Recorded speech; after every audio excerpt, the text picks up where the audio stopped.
Décalage de la virgule vers la droite. Par combien faut-il multiplier 1 sur 10 puissance 1 pour obtenir 1? Par 10 puissance 1, car 10 puissance 1 fois 1 sur 10 puissance 1 est égal à 10 puissance 0. Par combien faut-il multiplier 1 sur 10 puissance 2 pour obtenir 1? Par 10 puissance 2, car 10 puissance 2 fois 1 sur 10 puissance 2 égale 10 puissance 0. Par combien faut-il multiplier 1 sur 10 puissance 3 pour obtenir 1? Par 10 puissance 3, car 10 puissance 3 fois 1 sur 10 puissance 3 égale 10 puissance 0. Avez-vous compris pourquoi?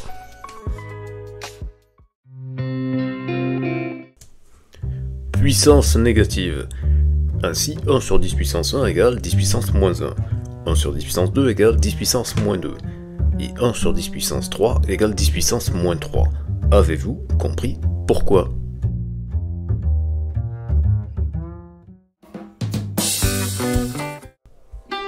Sont-ce les nombres qui bougent ou la virgule qui bouge? Si on considère que ce sont les nombres qui bougent et que la virgule est fixe, alors chaque division par 10 va être un déplacement du nombre vers la droite, en ajoutant un 0 à chaque déplacement. Si au contraire on considère que c'est le nombre qui est fixe et la virgule qui se déplace, alors ça veut dire que la virgule se déplace vers la gauche en ajoutant un 0. Pour la multiplication, c'est l'inverse. À vous de me dire dans les commentaires ce que vous préférez, considérer les nombres fixes ou la virgule fixe. Dans 0,1, il y a un 0 à gauche du 1, donc on écrit 10 puissance moins 1. Dans 0,01, il y a 2 0 à gauche du 1, donc on écrit 10 puissance moins 2.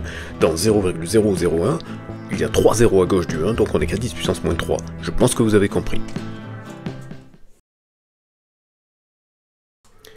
Imaginez l'ensemble des nombres réels comme une autoroute infinie.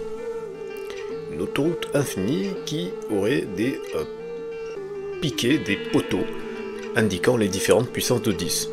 Donc, à gauche, indéfiniment des puissances négatives, et à droite, indéfiniment des puissances positives. Et en fait, un nombre, ce serait simplement un trajet, donc ce serait, on commence le nombre par la porte, le piquet, le poteau, correspondant à la puissance de 10 minimale de notre nombre. Donc si c'est un nombre avec des décimales après la virgule, ce sera une puissance de 10 négative. Et si c'est un nombre sans décimale, ce sera 10 puissance 0.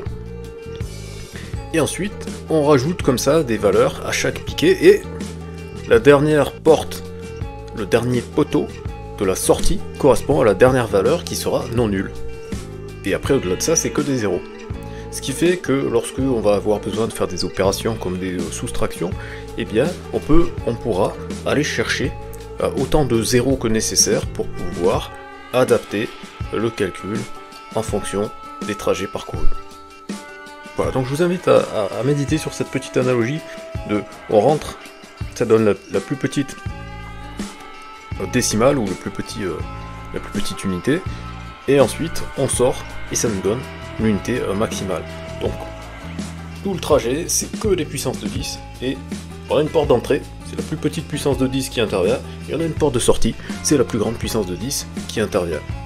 En dehors de ça, c'est que des zéros qui sont mobilisables selon les besoins.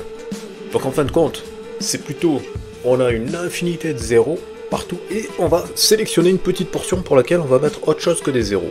Et c'est ça un nombre au final. C'est une portion de cette autoroute pour laquelle on va attribuer des valeurs autres que 0 sur les piliers. Je vous invite à méditer sur cette analogie et à me dire dans les commentaires si ça vous permet d'y voir plus clair.